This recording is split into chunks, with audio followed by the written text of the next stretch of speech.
Hello students, welcome to Biology World. I'm Priyanka Shivran.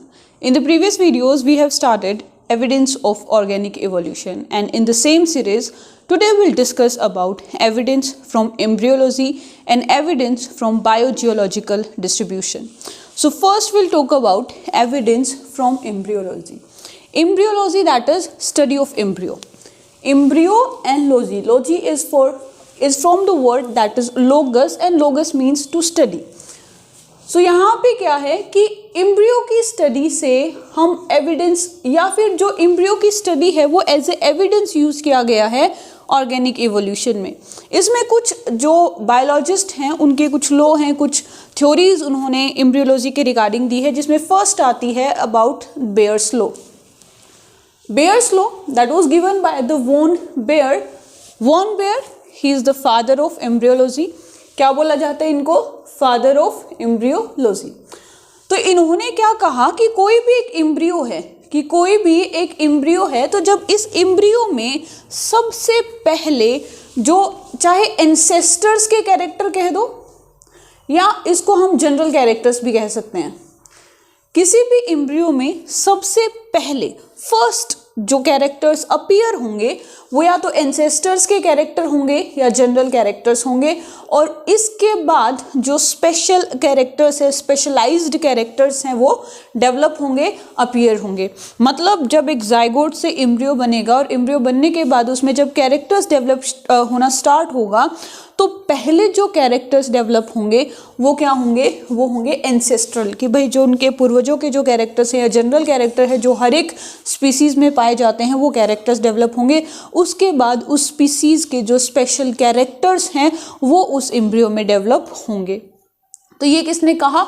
ये जो von bear ने कहा. ठीक है, किसमें? अपने बेयर्स लॉ में. Von Baer, he is also known as the father of embryology. उसके बाद म्यूलर ने एक थ्योरी दी थी, that is recapitulation theory. That is recapitulation theory. और इस थ्योरी के अकॉर्डिंग उन्होंने एक टर्म दी, that was the ontogeny recapitulates phylogeny. बहुत इंपॉर्टेंट टर्म है ये, बहुत बार एग्जाम में पूछा गया है कि इस टर्म का मतलब क्या है या किसने इसको दी थी. तो according to the Muller and his recapitulation theory, इन्होंने एक टर्म दी and the term was ontogeny recapitulates phylogeny. Phylogeny, that is the study of evolutionary history. According to this term या इस स्टेटमेंट के अकॉर्डिंग कि कोई भी समझने की कोशिश करना कि ये एक अडल्ट है, इस अडल्ट का जो एम्ब्रियो है, ये जो एम्ब्रियो, इनका कोई भी प्रीवियस जो एंसेस्टर्स हैं, इनके पहले के जो एंसेस्टर्स हैं, इसका अडल्ट और ये एम्ब्रियो, ये जो एम्ब्रियो है ये रिजेंबल करेगा. किसको रिजेंबल करेगा? अपने जो एंसेस्टर्स के अडल्ट को. इनके जो पूर्वज हैं और उन पूर्वजों के जो एडल्ट्स हैं, जो एज्ड पर्सन्स हैं या फिर कोई भी जो कैटेगरी मान लो आप, वो उसका जो अपीयरेंस है, उसका जो रिजेंबलेंस है वो कहाँ मिलेगा? इनकी जो इन अडल्ट्स की जो अपकमिंग जनरेशन है उसकी एम्ब्रियो में. मतलब ये जो एम्ब्रियो है ये रिजेंबल करेगा अपने एंसेस्टर्स के अडल्ट्स में. और इसको इन्होंने एक टर्म में, एक सेंटेंस में समझाने की कोशिश की, दैट इज ओंटोजेनी रिकैप्चुलेट्स फाइलोजेनी. कि एक एम्ब्रियो है, वो एम्ब्रियो अपने एंसेस्टर्स के अडल्ट को रिजेंबल करेगा. मतलब हम उस एम्ब्रियो को देख के ये पहचान पाएंगे कि इनका जो अडल्ट है वो कैसा दिखता होगा. और इसी बात को अर्नेस्ट हैकेल ने 1866 में एक अलग से एक नाम दिया, that was the biogenetic law. क्या नाम दिया? Biogenetic law.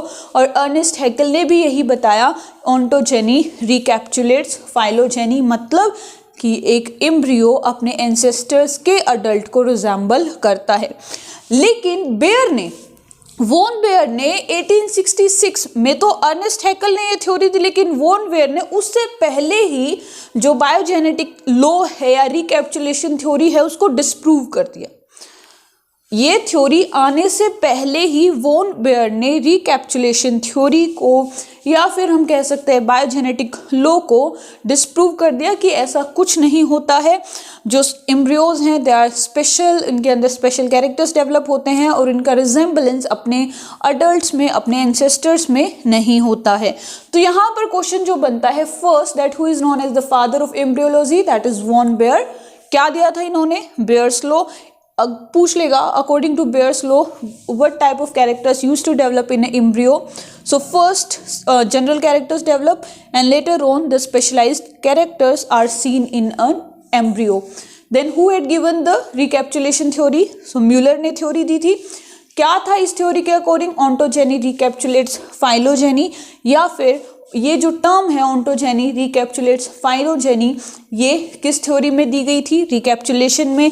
इसको अर्नेस्ट हैक्केल ने किस में मॉडिफाई किया? बायोजेनेटिक लॉ में। और इसको किसने डिस्प्रूव किया? वॉन बेयर ने। तो ये थे क्या? एविडेंस। अच्छा, इसी एविडेंस में एक और आ जाता है कि जो एम्फीबियंस हैं, एम्फीबियंस का जो लार्वा है वो कहीं ना कहीं रिजेंबल करता है फिशेस में। मतलब इस थ्योरी के जो एम्ब्रियोलॉजी है, इसके जो एग्जाम्पल्स अगर पूछ लें कि आप बात कर रहे हो एम्ब्रियोलॉजी की, आप एविडेंसेस की बात कर रहे हो, तो अगर कोई एग्जाम्पल देना हो तो ये एग्जाम्पल हम दे सकते हैं कि जो एम्फीबियंस का लार्वा है वो कहीं ना कहीं फिशेस से रिजेंबल करता है, जिससे हम ये कह सकते हैं कि जो एम्फीबियंस हैं वो फिशेस से इवोल्व हुए हैं। तो ये क्या है? एक छोटा सा एग्जाम्पल है जो एम्ब्रियोलॉजी को फेवर करता है। नेक्स्ट है that is evidence from biogeographical distribution. Now what is this biogeography? Biogeography का मतलब है किसी भी अर्थ के किसी भी पार्ट पे कोई भी डिफरेंट टाइप के प्लांट और एनिमल्स पड़े, उन एनिमल्स और प्लांट्स की जो डिस्ट्रीब्यूशन है कहाँ पे? अर्थ के डिफरेंट पार्ट्स पे, और उनकी स्टडी करना कि कहाँ पर कौन सा एनिमल पाया जाता है, कहाँ पर कौन सा प्लांट प्रेजेंट होता है, उनका डिस्ट्रीब्यूशन कहाँ है। This is known as biogeography, that is study of geographical distribution of animals and the plants in different part of earth.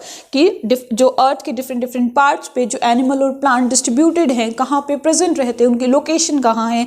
Like camels, they use to be found in the Rajasthan, and then if we are talking about the elephant in Kerala, मतलब जो dominate करते हैं। तो ये क्या है? This is biogeography. Now according to the A.R. Wallace, that is Alfred Russel Wallace, A.R. Wallace, A.R. Wallace और Alfred Russel वेलिस ने फोना और फ्लोरा के डिस्ट्रीब्यूशन पे, किसके बेसिस पे? फोना और flora, that is on the basis of plant and animals, और उनके डिस्ट्रीब्यूशन पे पूरी अर्थ को 6 बायोजियोग्राफिकल रीजन्स में डिस्ट्रीब्यूट कर दिया था या डिवाइड कर दिया था। और इन 6 बायोजियोग्राफिकल रीजन्स को उन्होंने नाम दिया दैट इज रियलम्स। क्या नाम दिया? रियलम्स। मतलब प्लांट्स की और एनिमल्स की डिस्ट्रीब्यूशन के बेसिस पे A.R. वेलिस ने पूरी अर्थ को 6 बायोजियोग्राफिकल रीजन्स में डिस्ट्रीब्यूट किया और उन पर्टिकुलर रीजन्स को नाम दिया गया that is realms. So if we are talking about those 6 biogeographical regions, then first is Nearctic जिसमें नॉर्थ अमेरिका है, देन न्यूट्रॉपिकल जिसमें साउथ अमेरिका है, then Ethiopian that is Africa, then Palearctic जिसमें Europe है, Oriental जिसमें Asia, and Australian that is Australia. ये important हैं, ये 6 के 6 रियलम्स इंपॉर्टेंट हैं। या फिर पूछ लेते हैं क्वेश्चन कि जो रियलम जो टर्म है वो किसके लिए यूज़ की गई है? बायोजियोग्राफिकल रीजन्स के लिए। या फिर जो 4 ऑप्शंस हैं उनमें कौन सा अकॉर्डिंग टू A.R. वेलिस रियलम नहीं है, या कौन सा A.R. वेलिस के अकॉर्डिंग रियलम है।